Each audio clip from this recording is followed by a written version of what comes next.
All right, so let's start with doing question one. I'll give you a few minutes, and afterwards I will show you how to do it. Okay.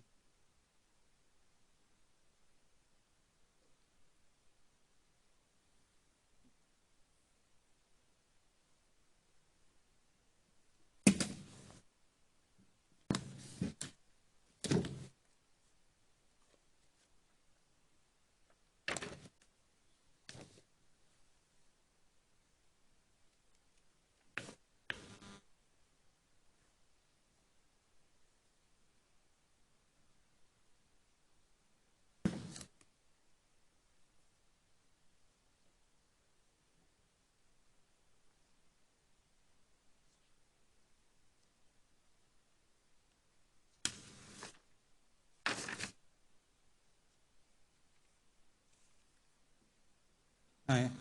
Good morning, sir. Good morning.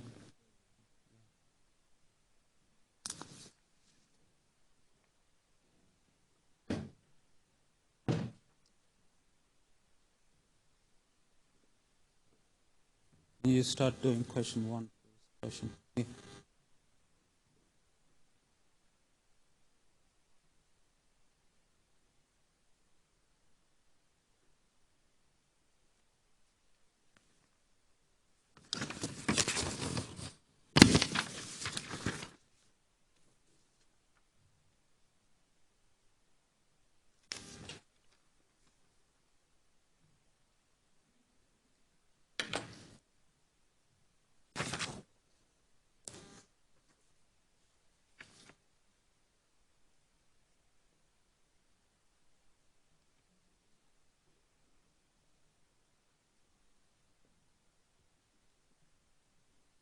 Hi, good morning. Question. Yeah.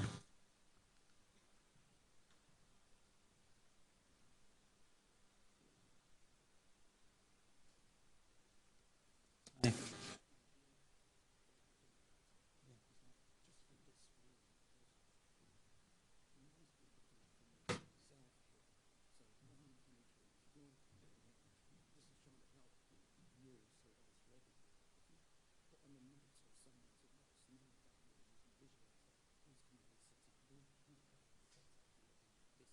Oh, okay, that'd be really helpful.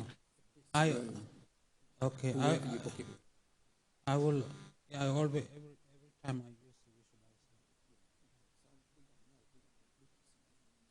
Okay. Yeah. Yeah. Okay. Okay.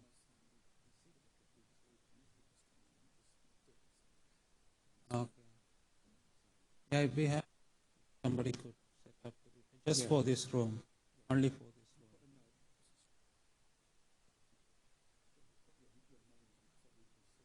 room. Okay. Yeah. Thank you.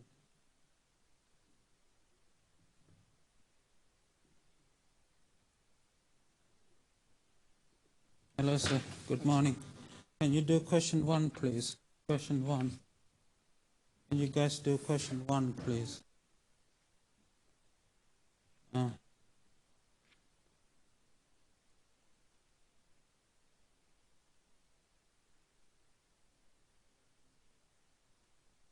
um, in order to do question one, you need to use this formula that I gave you in the lecture notes. I don't know whether you recall this or not. This is the formula, guys, I gave you a couple of weeks ago. You should look back in the review session. You will see this is the formula I gave you for working out the quantile, right? So use this formula for doing question number one, right? Do you recall this formula, guys? This is something I talked about in the first, I think it was the first review session that we had. Yeah. So try to use that formula, guys.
Morning.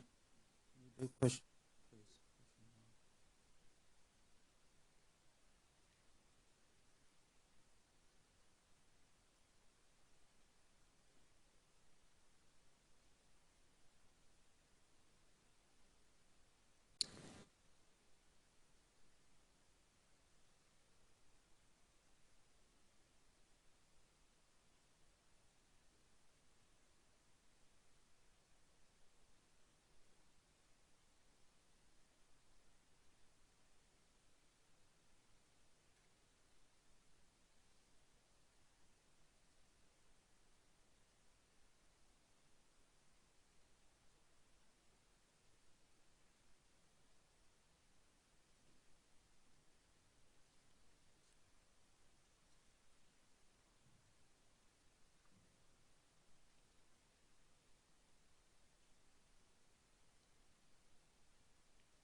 Morning. Morning. Can you do question 1, please? Question 1.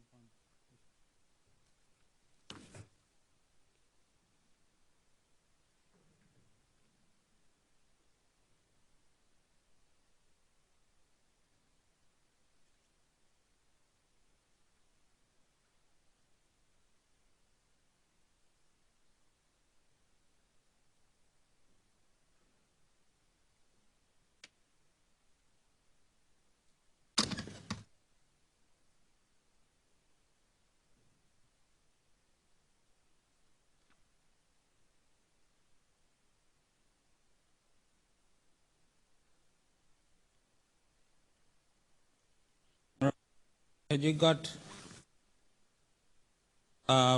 got to do question 1 yet or not? I know some of you have already done question 1, so let me show you. If you haven't done question 1, let me show you. So what you got is you got a data set which is already arranged from the smallest to the largest. So this is the smallest data and this is the largest data, right? And you're asked to find the quartile function at these probabilities. So as I said, you need to use this formula here. This is the formula I gave you guys in I think the first review session of this course, right? So let's see how we can use it. First of all, let's take, so this is question 1.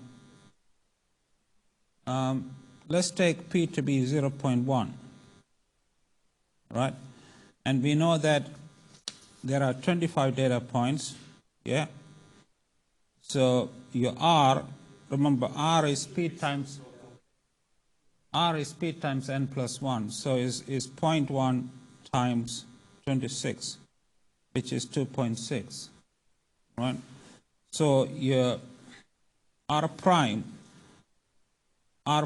is the integer part of R, which is the integer part of 2.6, which is 2. Right? So using the formula, using this formula here, right? We can write the quantile at 0.1 as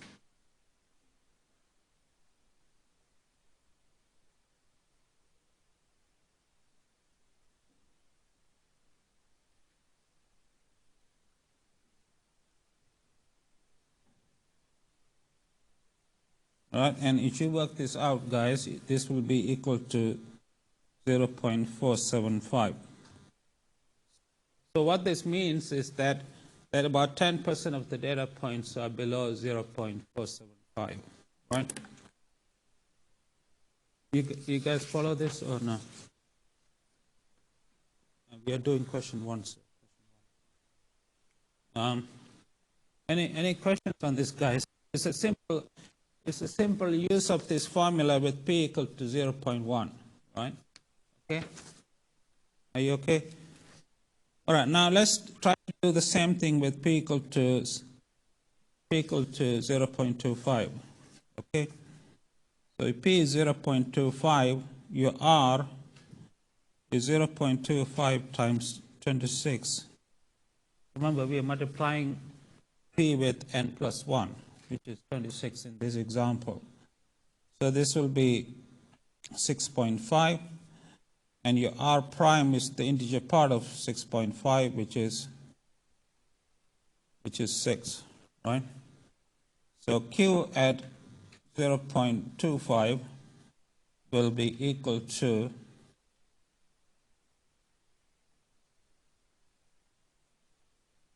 6.5 minus 6, then in brackets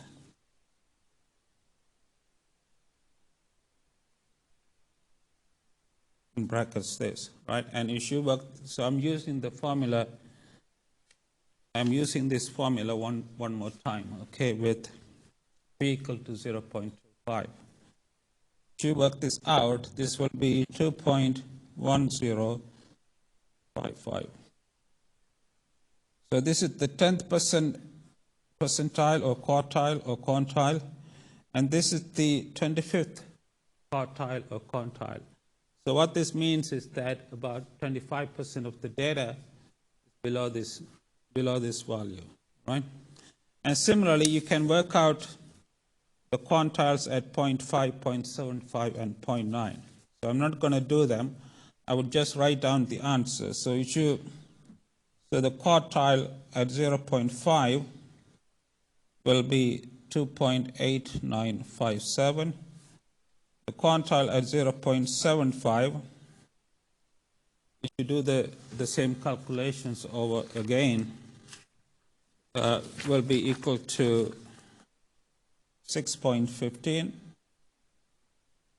And the quantile at 0.9 will be equal to 14.53384. All right? You guys with me? Yeah? All right. Now, there is a question. The question is asking you, read the question here. It says, use the information to deduce whether the data are from a symmetric distribution or not. Now, how can we use this? We got the 10% quantile, the 25th percent quantile, the 50% quantile, which is the median, the 75th percent, and the 90th quantile. Now, using these 5 numbers, can we tell anything about whether the distribution is symmetric or not? Now, one property of a symmetric distribution is that okay, let me write it down. If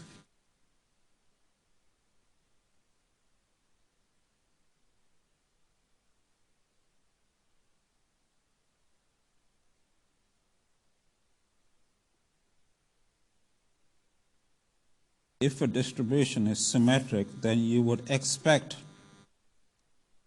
the distance between the median and the first quartile to be equal to the distance from the third quartile to the median.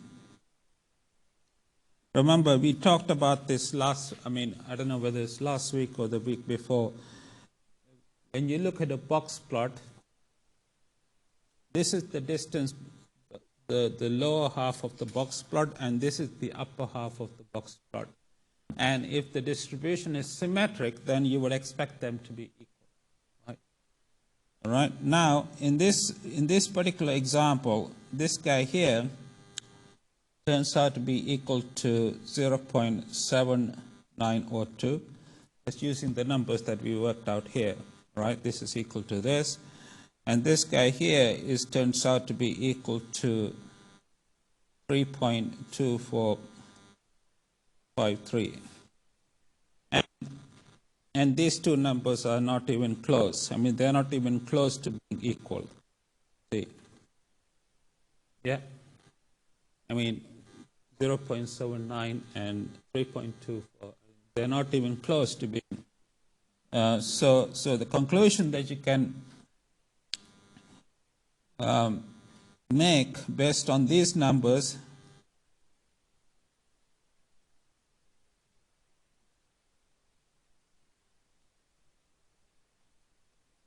is that the data are not symmetric, right? Is that okay, guys? Hello. If you have questions, just feel free to give a shout. If you don't follow. Yeah. Everybody okay?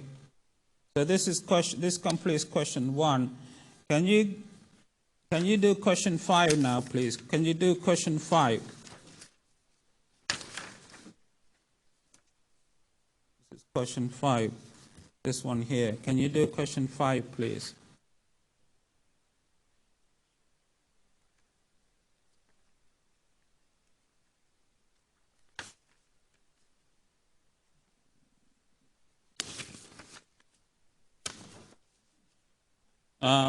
The first part of question 5 is asking you for the 5-number summary. What I mean by the 5-number summary is the following. It is the minimum, then the first quartile, which is Q1, then the median, then the third quartile, and then the maximum. So this is what the 5-number summary is. So the minimum, the first quartile, median, the third quartile, and the maximum. So those are the 5 numbers you need to compute.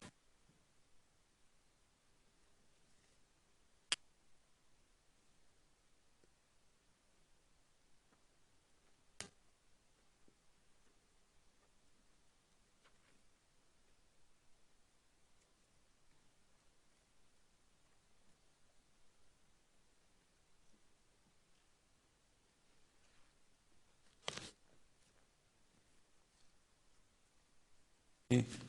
So try to do question 5. I'll give you a few minutes to do question 5. Then I'll show you how to do it.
Oh.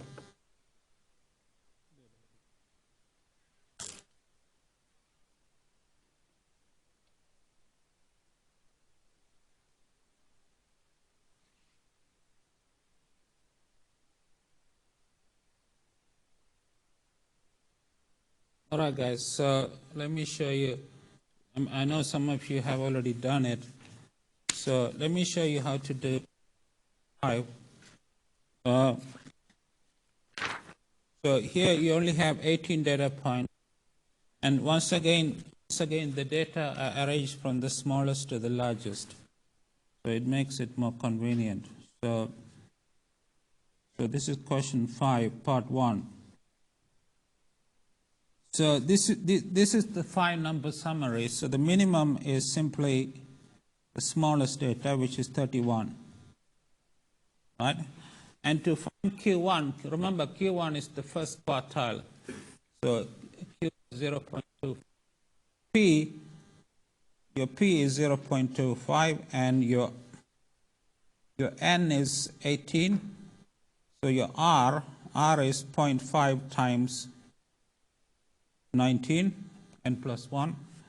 So that's going to be 4.75. So your R prime is going to be the integer part, which is 4. So your Q at, sorry, did I say 0.25? Sorry, I should, sorry, at 0.25. So Q at 0.25 is equal to, it's going to be equal to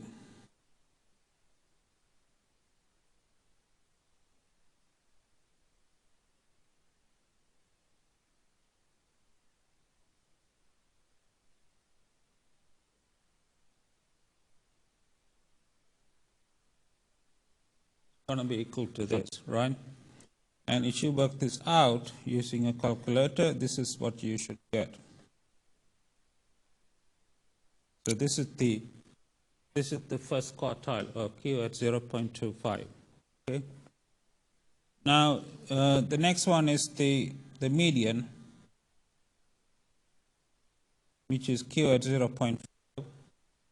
You can do this in the same way, or an easier way to find the median is, in this case, you have 18 data points, right? So the median is the middle number.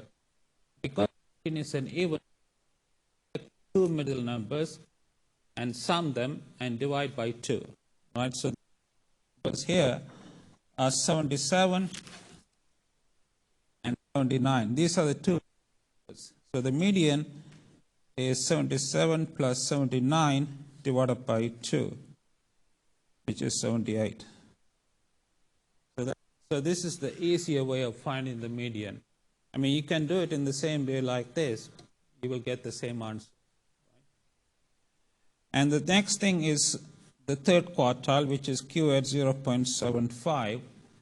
And if you apply this method, which I'm not going to repeat, I'm sure you guys know better. So if you do that, you get, this is the third quartile. And finally, the maximum. Maximum is simply the largest data in the data set, which is 94. So this is the 5-number summary. So the 5-number summary is simply the minimum, the first quartile, the median, the third quartile, and the maximum, right? Okay, and the question, part 1, we also want to know what the interquartile range is. Remember, what interquartile range, if you look in the, you will see the interquartile range is the difference between the third quartile and the first quartile. This is how we defined it in the notes, right? This is the, and if you do this minus this, you will get this to be 17.5. So this is the interquartile. We need the interquartile range to do. Remember, part 2 of the question is asking you to draw a box plot, right? And this is where what I taught in the review session comes in. Now, a box plot, I'm sure you have an idea about it. You should remember. A box plot is something like this. In order to draw a box plot, you need a few things.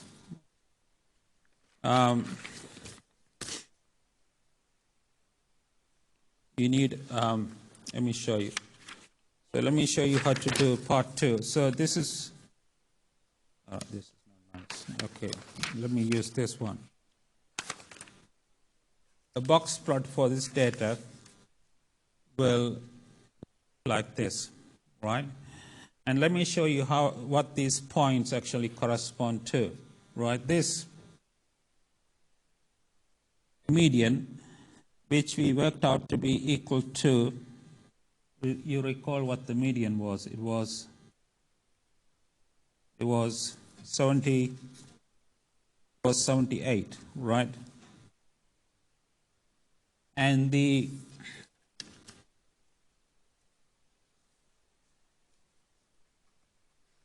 this bar,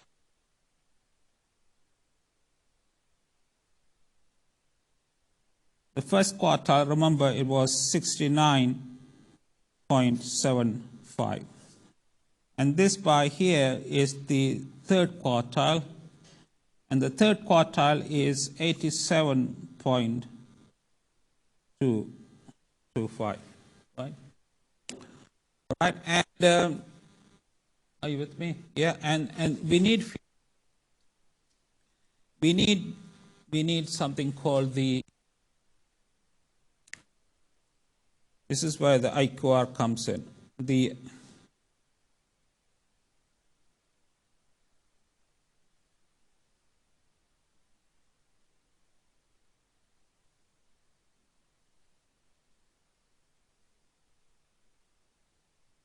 This distance here is 1.5 times 1.5 times IQR, and this level is known as the lower fence.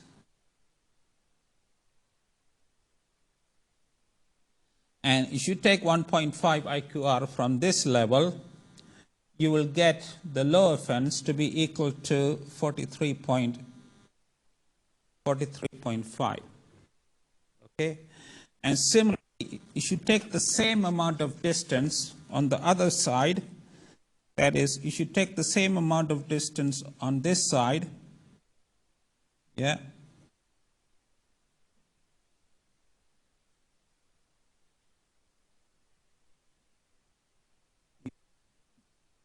you will get to this, and this is known as the upper fence.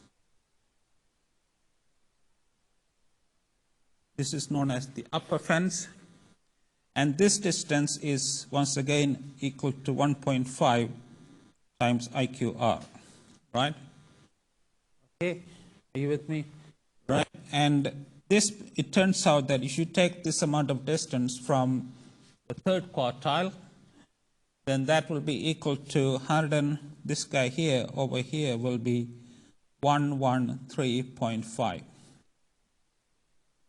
Okay. Right, now, we're not finished yet. This guy here is known as the upper adjacent. And the upper adjacent is the largest data point that is less than the upper fence. And it turns out in this case, the upper adjacent is equal to 94. So this level here, this level here is 94. Okay? And similarly, if you come down here, this guy here is known as the lower adjacent. And the lower adjacent is defined as the smallest data point that is greater than the lower fence. The lower fence is 43.5. So the lower adjacent will be equal to the smallest data point that is greater than 43.5. So if you look at the data set that that's given to us, if you look at the data set that is given to us, which is this one, the point that is greater than 43.5 is 63. So this guy here is 63. Right? So these, I know it looks kind of complicated, but it's not really complicated. I mean, I hope you can see the full box plot. So there are, just to summarize what I've done. The lower fence, which is this one, then there is the lower adjacent, then there is the first quartile, then there is the median, then there is the third quartile, then the upper adjacent, and then the upper fence. All these numbers make up what is known as the box plot. Okay? And one other thing, if any data that goes below the lower fence or above the upper fence, they are known as outliers. So in this case, these two data points here are outliers because they are below the lower fence, right? And we have no data points above the upper fence. So we have no outliers on the top. We only have two outliers in the bottom, right? They are this one and this one, right? Are you guys with me or not?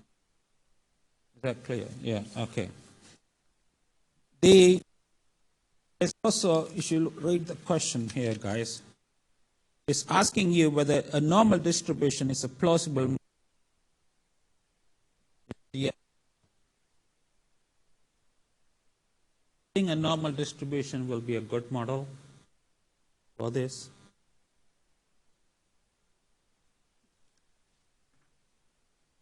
Yes or no? Now, remember, a normal distribution is a symmetric distribution. It's like a bell-shaped symmetric, right? Now, I just said to you a few minutes ago, a distribution can be assumed to be symmetric if the distance from the median to the first quartile is approximately equal to the distance from the third quartile to the median. So you see, what I'm referring to is this. This is the distance from the median to the first quartile. This is the distance from the third quartile to the median. So if these two distances are approximately equal, then you can say that the data is symmetric. Do they look approximately equal? Yeah. So you can say that, so let me take this away.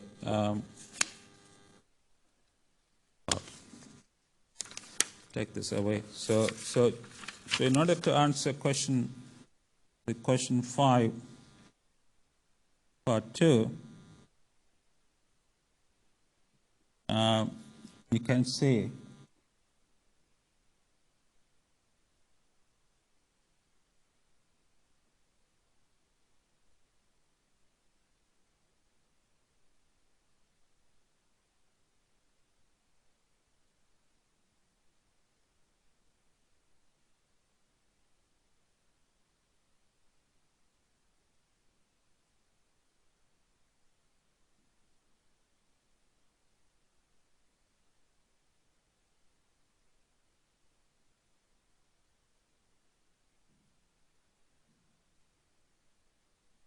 right?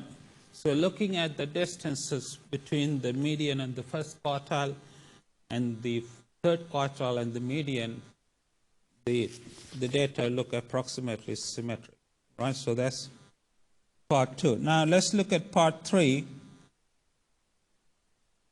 Part 3 of question 5 is to find the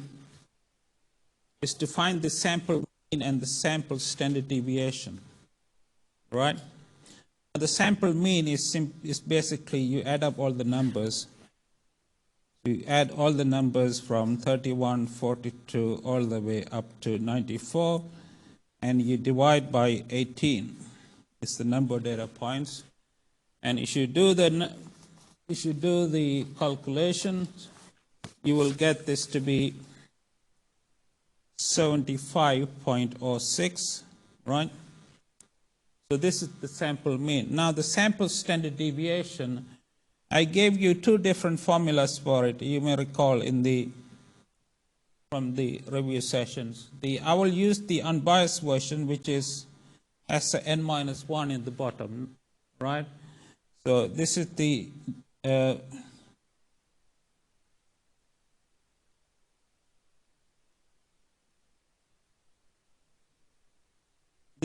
formula. I gave you two, by the way, two different formulas, and here I'm using the unbiased version, which is usually the better one, right? The unbiased, you use the unbiased version and do the calculations. This is what you will get, 16.54. So this is the sample standard deviation, and this is the sample mean. And we know that, just to recall, the median was 78. Right? Now, another property of a symmetric distribution is that if a distribution is symmetric, then you would expect the mean and the median to be approximately equal. But in this case, the mean is 75.06 and the median is 78. The reason for that, they are a bit different, right? These two numbers are a bit different. So, and the reason for their difference is the following. Let me go back to the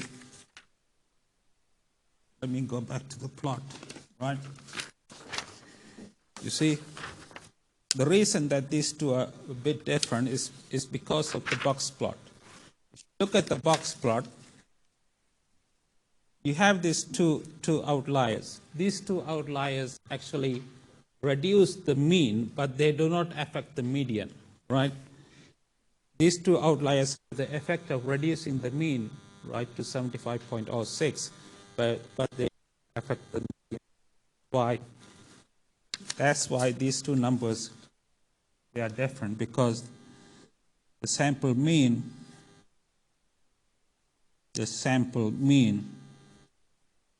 is affected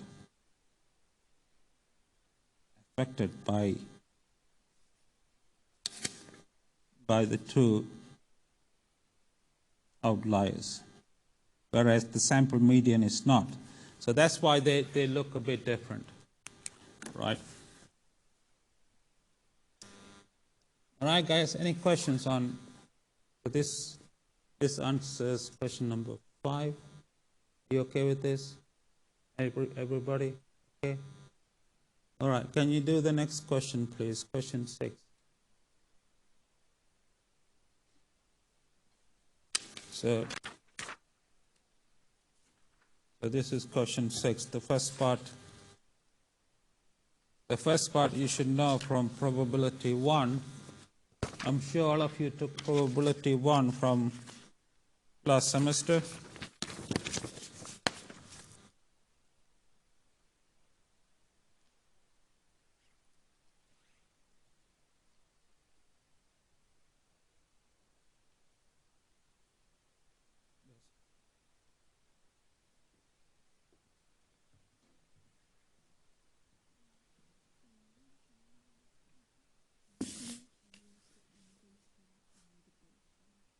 Yeah, you get the same. I mean, it doesn't matter whether you use the unbiased or biased.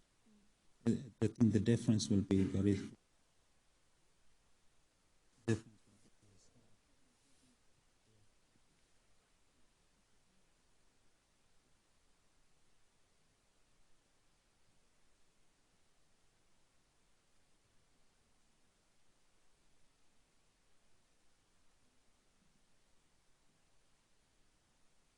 Okay.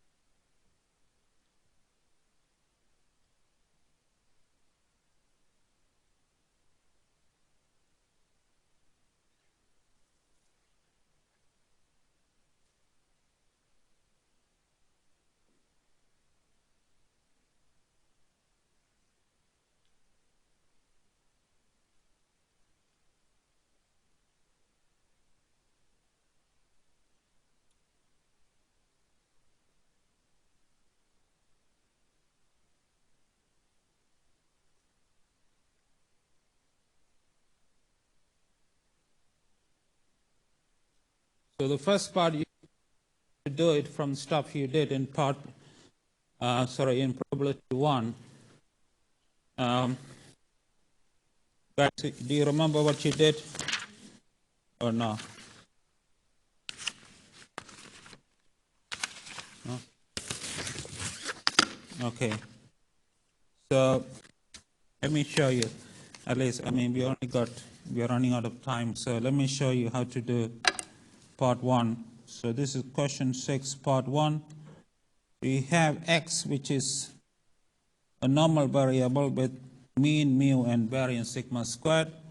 And we want to find the CDF of x, which I'm sure you know is defined as the probability, defined as this probability, right? Now this, what I'm going to do is I'm going to subtract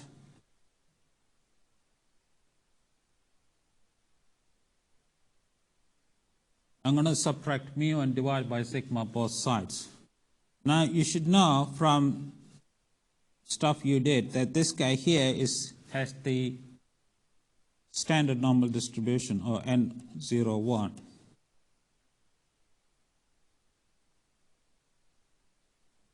Yeah? I mean, I think I also mentioned this in the video on the normal distribution, last review session, right? That if you do a standardization like this, then it gives you the standard normal, right? So this is phi, right? So where phi denotes the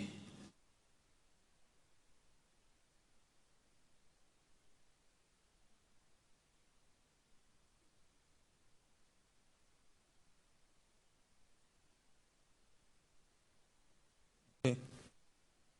So that's the first part of question 6. Now part 2, the second part of question 6 is asking you to derive the Quartile function. Now the Quartile function, I think I mentioned this in the review session. Q of P is defined by this equation, right? It's defined by this equation. So the CDF at Q of P must be equal to P, right? So what this implies is that because of part 1, this must be equal to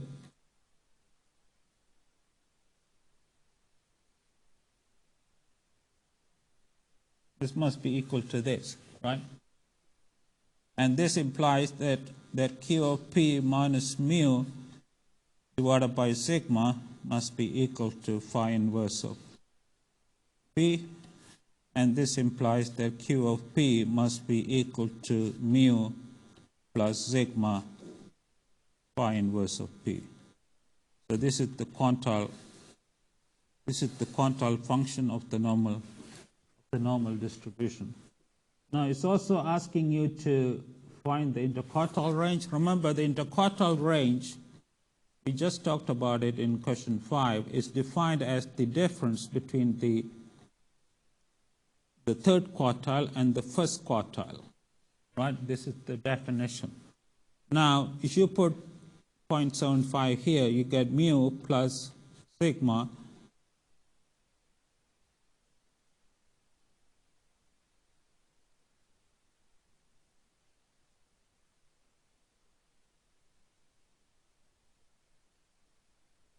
You get this, yeah? The two mu's cancel out. Okay, so you get sigma in brackets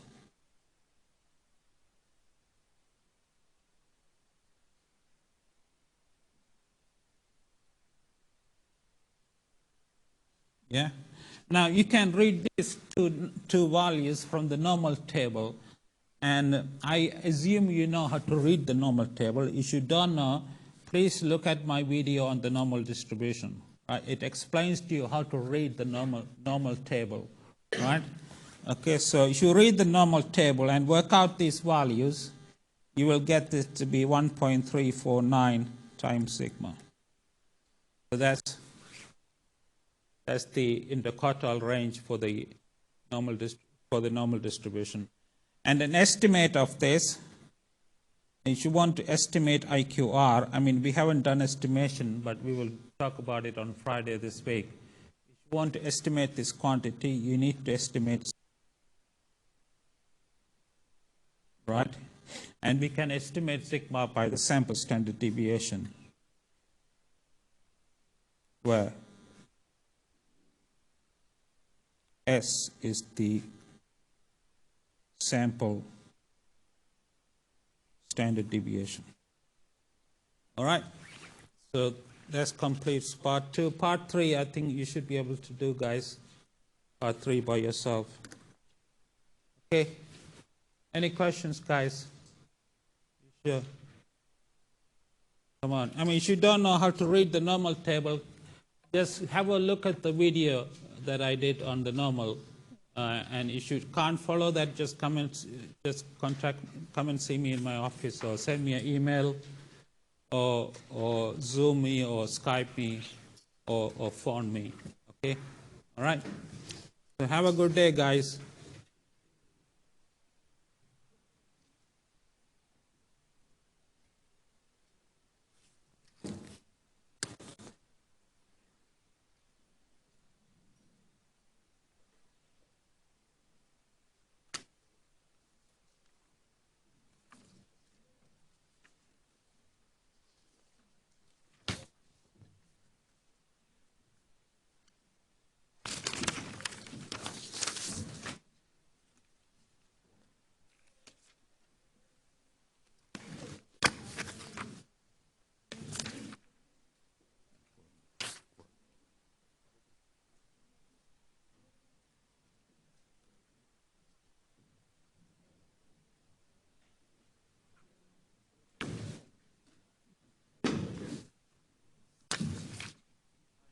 Picture question 5, please. Yeah, you mean the picture here, this one? You want a picture of this? Question 5. 5 is the last one. Question 5, yeah, these two, yeah, this one, yeah. Thank you. Thank you. Take care, man.